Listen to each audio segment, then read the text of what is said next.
और इस वक्त की सबसे अहम खबर से हम आपको रूबरू करवा रहे हैं। गुलाम नबी आज़ाद बारामूला में एक बड़ी रैली से खिताब कर रहे हैं। तो बराह रास्त आप तस्वीर देख सकते हैं।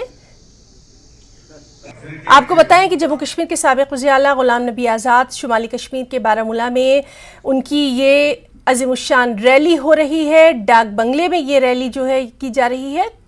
कांग्रेस से इस्तीफे के बाद आज़ाद की कश्मीर में ये पहली रैली है।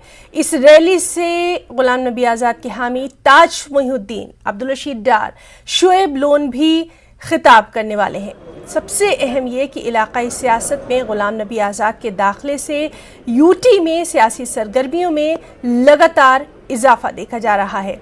तो ये बराह रास्त तस्वीर आपको दिखा रहे हैं जहां पर जम्मू कश्मीर के साबिक़ वज़ीर आला गुलाम नबी आज़ाद शुमाली कश्मीर के बारामूला ज़िले में रैली कर रहे हैं। और इस वक्त सीधे हम रुख करेंगे हमारे साथी परवेज़ भट्ट का। परवेज़, एक बड़ी रैली का इनेकाद किया जा रहा है, सभी की नज़रें इस पर लगी हुई हैं। बराह रास्त हम आपसे इसकी तफसीलात अपने नाज़रीन तक पहुँचाना चाहेंगे।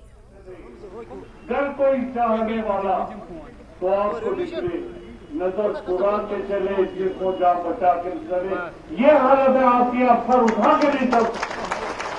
तो नाज़रीन, हम बात करने की कोशिश कर रहे हैं, हमारे साथी परवेज़ भट्ट वहां पर मौजूद है। परवेज़, रैली के ताल्लुक से तफसीलात और जो तस्वीर है वो हम अपने नाज़रीन तक जरूर पहुंचाना चाहेंगे। बगैर किसी इसके, हालांकि आज लेट इसलिए हुआ कि आर्मी की बिल्कुल हिना, मैं आपको बता दूं यहाँ पे जो आज रैली यहाँ पे गुलाम नबी आज़ाद की हो रही है, वहाँ पे इस टाइम वेन्यू पे जो है गुलाम नबी आज़ाद भी पहुँच गए हैं और साथ साथ जो बाकी जो सीनियर लीडर्स हैं जो कांग्रेस से निकल के अब आज़ाद साहब के साथ हैं यहाँ पे, जिसमें ज़रूरी है या फिर रशीद डार है या फिर मोहम्मद भट्ट है या ताज मोहिउद्दीन है जो फॉर्मर मिनिस्टर भी रह चुके हैं यहाँ पे, वो इस टाइम स्टेज पे यहाँ पे बोल रहे हैं। हालांकि जो प्रोग्राम है इसको थोड़ा कट शॉर्ट कर दिया गया है, बारिश लगातार यहाँ पे हो रही है, तो बारिश की वजह से जो अब डायरेक्ट जो है ताज मोहिउद्दीन के बाद जो है ज़्यादा लीडर्स नहीं बोलेंगे और डायरेक्ट गुलाम नबी आज़ाद को दावत दी जाएगी स्टेज पे आने की और बोलने की। यहाँ पे मैं अपने कैमरामैन से थोड़ा बताऊंगा कि वो आपको थोड़ा रैली के भी विजुअल्स दिखाएं। आप देख सकते हैं कि बारिश के बावजूद भी काफ़ी तादाद में जो है लोग यहाँ पे वेन्यू पे आए हैं। यहाँ पे बारामूला में एक पहली अपनी तवारीखी एक ये रैली हो रही है, क्योंकि कांग्रेस छोड़ने के बाद गुलाम नबी आज़ाद ने आज पहली बार यहाँ कश्मीर में जो है वो रैली का इनेकाद यहाँ पे किया है। दूसरी ओर अगर हम देखें तो जो कांग्रेस के जो बागी नेता उनको कह सकते हैं, जो कांग्रेस छोड़ के अब गुलाम नबी आज़ाद के साथ आए हैं, तो उनके काफ़ी सारे हामी जो हैं यहाँ पे वो यहाँ पे इस टाइम मौजूद हैं रैली में।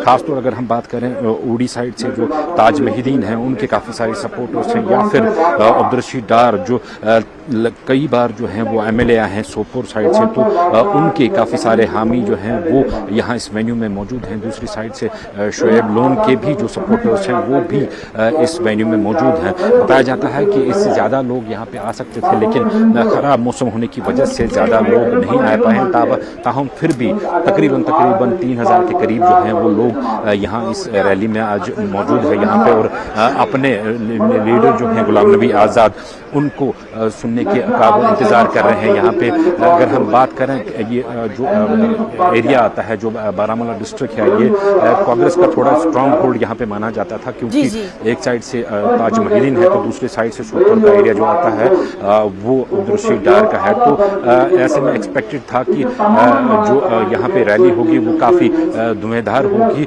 हालांकि मौसम की वजह से इसमें थोड़ी बहुत डिस्टर्बेंस हुई।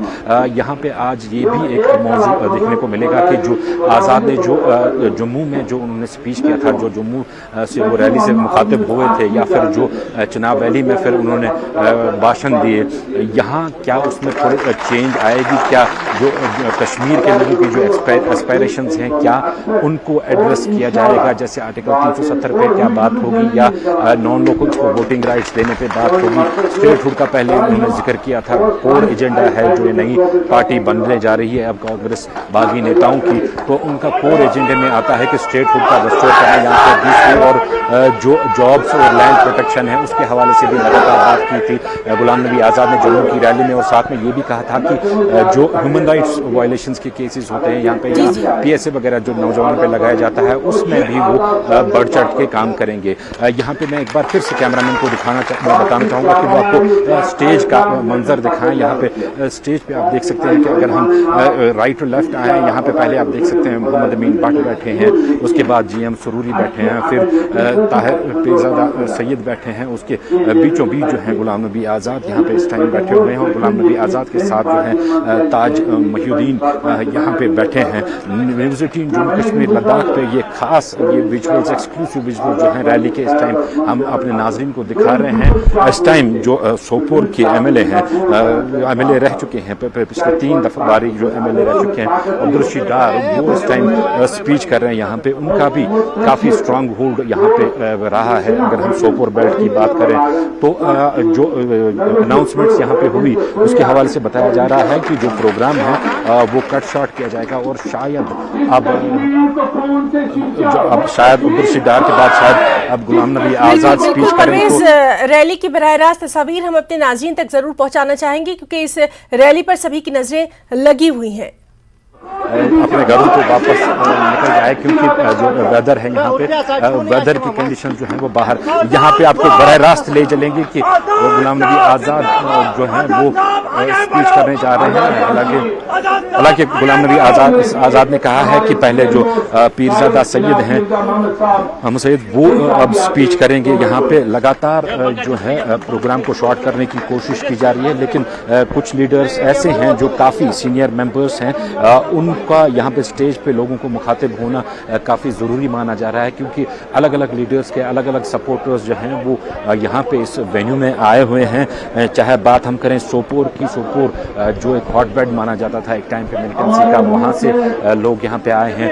उड़ी, बारामूला के दूर दराज इलाकों से लोग यहाँ पे आए हैं। यहाँ डाक बंगलो बारामूला में ये तकरीब होने जा रही है। और हालांकि बिल्कुल परवेज, अभी जो वहाँ पर स्पीच चल रही है वो भी हम अपने नाज़रीन तक बराह रास्त पहुंचाना चाहेंगे, उनको भी सुन लेते हैं कि क्या कह रहे हैं, क्योंकि बहुत जरूरी बात आपने यहाँ पर कही है कि हामियों का रहना भी बहुत जरूरी है।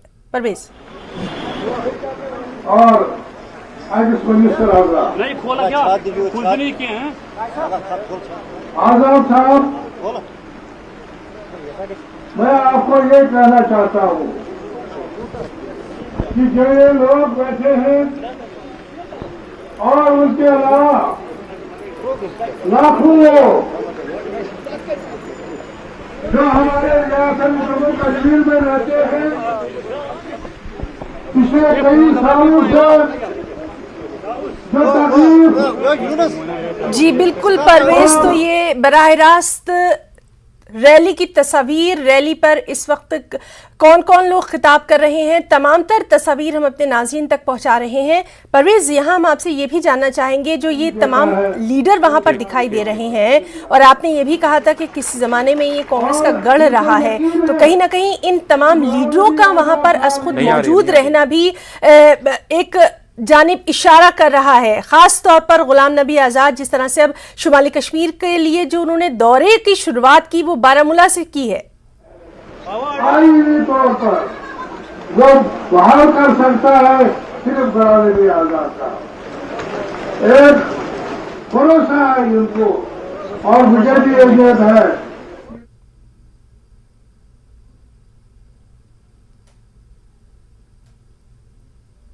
तो नाज़रीन, हम बात करने की कोशिश कर रहे हैं, चूँकि वहाँ पर रैली भी इस वक्त जारी है और तमाम अहम लीडरान जो हैं वो भी इस रैली से खिताब कर रहे हैं। आपको बताएं कि जिस तरह से हमारे साथी परवेज हमें बता रहे थे कि वहाँ पर ताज महीउद्दीन, अब्दुलरशीद डार, शुएब लोन और तमाम जो जाने माने चेहरे हैं सियासी दुनिया के, वो इस वक्त एक स्टेज शेयर कर रहे हैं। ये अपने आप में खुद बहुत मायने रखता है। कांग्रेस से इस्तीफा देने के बाद गुलाम नबी आज़ाद की ये कश्मीर में पहली रैली है, और जिस तरह से शुमाली कश्मीर के Baramulla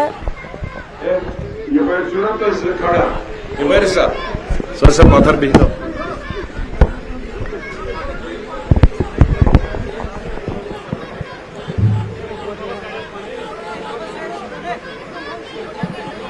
Hey, besser. Ber hon. Şükür Ayşe kami fauzi. Süt kerek nevis election astam पूर गैर तैयारी।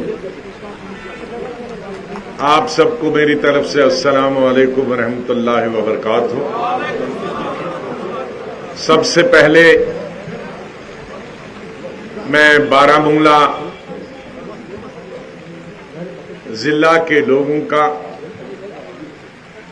जो कि नॉर्थ कश्मीर का बहुत अरसे तक दारुल खिलाफा रहा है, उसके बाद कई जिले बने नॉर्थ कश्मीर में, आज इस बारिश के बावजूद आप यहां बड़ी तादाद में हमारे भाई बुजुर्ग नौजवान बहनें बेटियां शामिल हुई है। मैं आप सबका बहुत बहुत मशकूर इस छोटी सी जगह में वाटरप्रूफ टेंट, न मालूम कहां कहां से एक टेंट इन्होंने जोड़ के ये आपके लिए बनाया है। मैं हमारे मुंतजमीन को भी मुबारकबाद पेश करता हूं। अगर ये वाटरप्रूफ टेंट नहीं लगाया होता, अभी बारिश मुसलसल, हमारे कैमरे वालों को मैंने रिक्वेस्ट की कि छतरी आप हटा दो, रुमाल कैमरे पर रखो। इससे पहले कि मैं बात आगे बढ़ाऊं, विंटर आने वाला है, आप इनके लिए भी, कश्मीर में टोपी का रिवाज है, इनके लिए भी आप वाटरप्रूफ टोपी बनाओ, सैंपल मैं दिलूंगा, ताकि पब्लिक के सामने आप छतरियां रख के खड़े न हो जाएं और शोर न हो। आज की इस मीटिंग में मैं माफी चाहूंगा मेरे साथियों को, जो बुनियाद है मेरे साथ नई पार्टी को खड़े करने के लिए, जिसका ऐलान इंशाअल्लाह अगले 10 दिनों में होगा। वो तमाम यहां बोलने वाले थे। वैसा पता नारब से पब्लिक मीटिंग डिस्टर्ब गया यव साथ में मकला 15 मिनट ना आवे। ये सब लीडरान नॉर्थ कश्मीर से लेकर सेंट्रल कश्मीर से लेकर साउथ कश्मीर तक बोलने वाले थे, लेकिन इस बारिश में लोग इतनी देर यहां रह नहीं सकते। यहां मौजूद साबका वजीर और बहुत ही मकबूल वजीर, चीफ मिनिस्टर के नाते मेरा क्वेश्चन आवर होता था, लेकिन कभी कभी मजबूरी होती थी कि मैं बहुत बिजी होता था। तो एक वाहिद कैबिनेट मिनिस्टर था, वो ताज महिदीन, जिसको मैं कहता था असेंबली में मेरे महकमे का जवाब देना, और स्टेट में घूमते भी थे। यहां हमारे दूसरे साथी जो बहुत 1975 से 73 से यूथ कांग्रेस के जमाने में मेरे साथ रहे हैं, अनंतनाग जिला से, और 1983 में इन्होंने पहला इलेक्शन लड़ा, उसके बाद कई इलेक्शन लड़े, हारे जीते, कई लीडरों के साथ, चीफ मिनिस्टरों के साथ मिनिस्टर रहे, पीरजादा मोहम्मद सईद साहब, किश्तवाड़ जिले से सुरुड़ी साहब, ये भी अभी जो असेंबली डिसॉल्व हुए उसके मेंबर थे, साबका वजीर, साबका कैबिनेट वजीर, ये भी यहां मौजूद है। हाजी साहब, हाजी अब्दुल रशीद साहब, ये भी इन्होंने 2-3 इलेक्शन जीते। मेरे वक्त में ये कॉरपोरेशन के चेयरमैन थे, मिनिस्टर का रैंक था, और जो अभी असेंबली डिसॉल्व की उसके मेंबर असेंबली के ये मेंबर थे। गुलजार वानी साहब अनंतनाग के मेरे ख्याल में सबसे लंबे डिस्ट्रिक्ट प्रेसिडेंट चल रहे हैं, या तो चाचा अपने पीरजादा सईद साहब के मरहूम हिसामुद्दीन साहब थे, बहुत अरसे तक रहे। उसके बाद मेरे ख्याल गुलजार वानी साहब, ये कोई भी सदर आए ये प्रेसिडेंट चलता है। और अभी जो असेंबली डिसॉल्व हुई उसके भी मेंबर थे, और जब मैं चीफ मिनिस्टर तब भी एमएलए थे। यहां हमारे साथ अमीन भट्ट साहब फायर ब्रांड है, मैं इनको मिसाइल बोलता हूं। ये जब बोलते हैं तो आव ताव कुछ नहीं देखते, कुछ मिसाइल अगले को लगता है, कहीं कुछ मिसाइल किधर लग जाता है, दाएं बाएं सब फेंक देते हैं। ये भी अभी जो डिसॉल्व असेंबली है इसके मेंबर थे। तो आप देखिए हमारे 6 एमएलए थे, उसमें से 5 एमएलए यहां बैठे, सिर्फ सदर अकेला उधर गया है कांग्रेस में, वो भी 3 साल से इधर ही था। वो भी हमारा ही बच्चा है, चाहे कुछ भी गालियां है नादानी में। हमारे साथ चौधरी असलम साहब पुंछ डिस्ट्रिक्ट के, ये भी अभी डिसॉल्व असेंबली के मेंबर थे। इनके वालिद साहब चौधरी असलम साहब थे, जो स्पीकर थे, कैबिनेट मिनिस्टर थे, वो तकरीबन 6 दफा एमएलए रहे। इनके दादा साहब 50s में एमएलए थे। तो ये तीसरी जनरेशन है, ये भी कांग्रेस से थे, ये भी हमारे साथ आ गए। मुजफ्फर परे साहब बारामूला सही, ये भी एमएलसी रहे हैं, वकील रहे, ये यहां मौजूद। अनायतुल्लाह साहब अब डीसी नहीं, अभी हमारे माफ कीजिए, हमारे शोएब लोन साहब, ये इनके वालिद साहब जब मुफ्ती साहब चीफ मिनिस्टर थे, वो उनकी काबीना में थे, उनको उनके घर में जाकर मिलिटेंटों ने मारा। लेकिन उसकी जगह जब खाली हुई, उनके वफात के बाद, उनके कत्ल के बाद उनके बेटे एमएलए बन गए, तब तक मैं चीफ मिनिस्टर बना था। तो ये भी उस वक्त एमएलए बने और साबका एमएलए हैं, लीडर थे। अभी कुछ साल तक पहले डिस्ट्रिक्ट प्रेसिडेंट भी थे और जनरल सेक्रेटरी भी हमारे मौजूद थे। बहुत एक्टिव है, ये भी कॉर्पोरेटर है। हमारे गुरदीप कौर है, वो भी कॉर्पोरेटर है। गुरदीप खड़े हो जाओ। मिश्रा बेगम जी, ये भी कॉर्पोरेटर है, बारामूला के शहर के। फरीदा बेगम, ये भी इसी शहर की कॉर्पोरेटर है। बेमा बोलता है बारामूला का। अच्छा, अब्दुल गनी खान साहब, ये मेरे ख्याल में 40 साल डिस्ट्रिक्ट प्रेसिडेंट थे श्रीनगर के। अच्छा, ये हीरो थे जब हम पढ़ते थे, जो पहली फिल्म बनी थी, क्या सा हब्बा खातून, उसके ये हीरो। जब मेरी बेगम शमीम ने जब मैट्रिक में पढ़ती थी तो हब्बा खातून के सारे गाने गाए थे, और उसके हीरो, जब मैं भी पढ़ता था, उसके हीरो ये थे।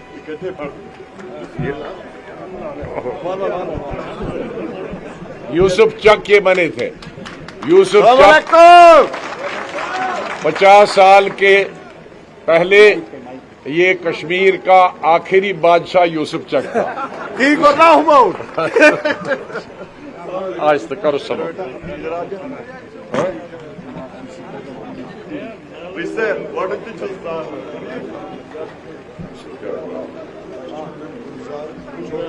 अच्छा, आमिर रसूल साहब श्रीनगर से, ये यूथ कांग्रेस के वाइस प्रेसिडेंट। गुलजार चौधरी साहब, और कोई रहा वाइस चेयरमैन चौधरी। अब बहुत सारे हो गए इतने सभी साथियों, और उसके साथ जिन्होंने इलेक्शन लड़े हैं वो सब सरपंच साहिबान, पंच साहिबान और आपका तो मैंने सब नाम लिया।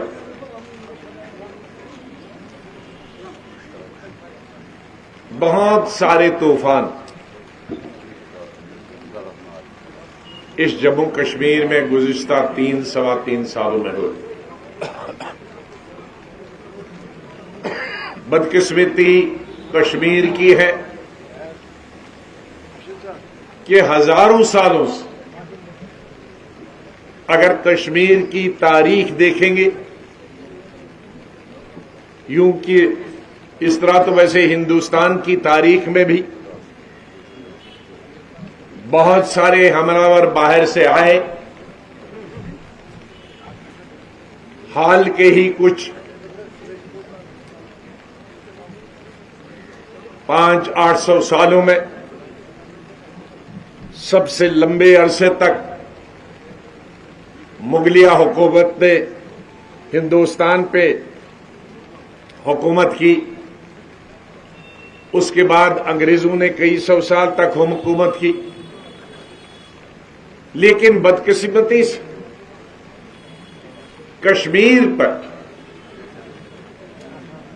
कई दर्जन बल्कि अगर सैकड़ों देखेंगे उन हुक्मरानों का अंदाजा नहीं, कहीं अंदर के कहीं बाहर के आके गए, लूट के गए, हुकूमत करके गए और कश्मीरी था से बंद सुचुकुनी अजबी छात्र तक जजबे नशु कैमरा तनफी के ये था डांडो होते हैं मिसे ये था सा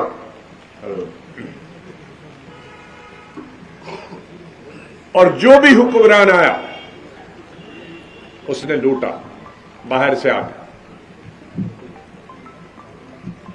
और जब से आजादी हुई बदकिस्मती से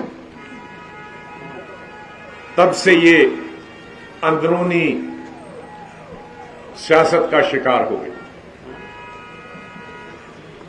हर 5-10 साल के बाद हमारी रियासत में और बिलखुसूस कश्मीर वादी में कोई न कोई सियासी बहरान, चाहे 53 में शेख साहब की गिरफ्तारी का वक्त हो या 1965 की लड़ाई हो या 1965 की लड़ाई में कुछ पार से घुसपैठिए आए हों, उनको जिनको यहां कश्मीर के लोगों ने आर्मी और पुलिस के हवाले की, फिर 71 की लड़ाई हो, फिर 99 की लड़ाई हो, हर वक्त कश्मीरी 62 की लड़ाई हो, उसमें हमारा लद्दाख के हिस्से, तो अंदरूनी बहरान, सियासी बहरान या बाहर के ममालिक के साथ जो मुल्क की लड़ाई हुई, जो हमले हुए बैरून मुल्क की तरफ, तो उसका सबसे ज्यादा नुकसान जम्मू और कश्मीर और लद्दाख के हुआ और जम्मू का भी हुआ, क्योंकि अब जम्मू का मतलब जो पुंछ एरिया और ये हमारा बॉर्डर जम्मू, सांबा, कठुआ, ये पाकिस्तान का बॉर्डर है। ये सब लोग शिकार हुए। इस रियासत का मुसलमान, हिंदू, सिख, ईसाई हर वक्त गोलियों का शिकार हुआ और बीच में बदकिस्मती से मिलिटेंसी का ऐसा दौर आया जो गुज़श्ता 32-33 सालों से थमने का मौका, थमने का नाम ही नहीं ले रहा, रुकने का नाम ही ले रहा, जिसमें हिंदू, मुसलमान, सिख, कश्मीरी पंडित सबका कत्लेआम हो। कई लोग, कश्मीरी पंडित भी और मुसलमान भी, सिख भी, हिंदू भी, यहां से भाग के गए, जम्मू गए और दूसरे मुल्क में गए, जिसकी वजह से हमारी इक्तिसादी, तालीमी, सियासी बदहाली जो पहले से बिगड़ी हुई थी और भी बदहाल हो गई। लेकिन जम्मू कश्मीर के लोगों ने और बिलखुसूस कश्मीर के लोगों ने उसका मुकाबला किया। एनकाउंटर भी हुए, असली एनकाउंटर हुए, कभी कभी नकली एनकाउंटर भी। लेकिन जब मैं चीफ मिनिस्टर आया, शायद जम्मू कश्मीर की तारीख में या हिंदुस्तान की तारीख में जो शिकायतें मिलती थी ह्यूमन राइट्स वायलेशन की, मिलिटेंट को आर्मी मारती थी, पुलिस मारती थी, कोई शोर शराब नहीं होता, लेकिन जब बेगुनाह मारा जाता था तो बहुत शोर मचता। जब मैं चीफ मिनिस्टर था तो इसी तरह से एक दिन मुझे श्रीनगर लाल चौक के रेडी वाले 100 लोग आए, डेलीगेशन, और कहा सब हमारे 3 रेडी वाले अभी 1 हफ्ते से गुम हैं। वो घर गए थे, वो अभी तक वापस नहीं आए। 2 कश्मीरवादी के थे, एक बारहल का। और जब उनके घर हमने फोन किया तो वो कहते यहां तो आए नहीं, तो गुम हो गए। मुझे शक हो गया ये ह्यूमन राइट वायलेशन हुआ है, कहीं गलत आदमियों को पुलिस ने, आर्मी ने, फौज ने मारा। मैंने होम मिनिस्टर के नाते उसकी जाती तौर पर तहकीकात शुरू, एक अफसर को नहीं लगाया, अलग अलग 10 अफसरों से पूछा, और फिर मैं इस नतीजे पहुंचा था कि उसी दिन पुलिस ने एक प्रेस कॉन्फ्रेंस की थी कि पाकिस्तान ट्रेंड 3 मिलिटेंटों को मारा। तो तहकीकात ज्यादा टाइम नहीं लगाया, 20 दिनों के अंदर मैंने तहकीकात के इस नतीजे पे पहुंचा कि जिस दिन ये दिखाया गया है कि 3 पाकिस्तानी मिलिटेंटों को मारा गया है, उसी दिन ये गुम हो गए। मैंने कहा अपनी सीआईडी से, भाई जो आप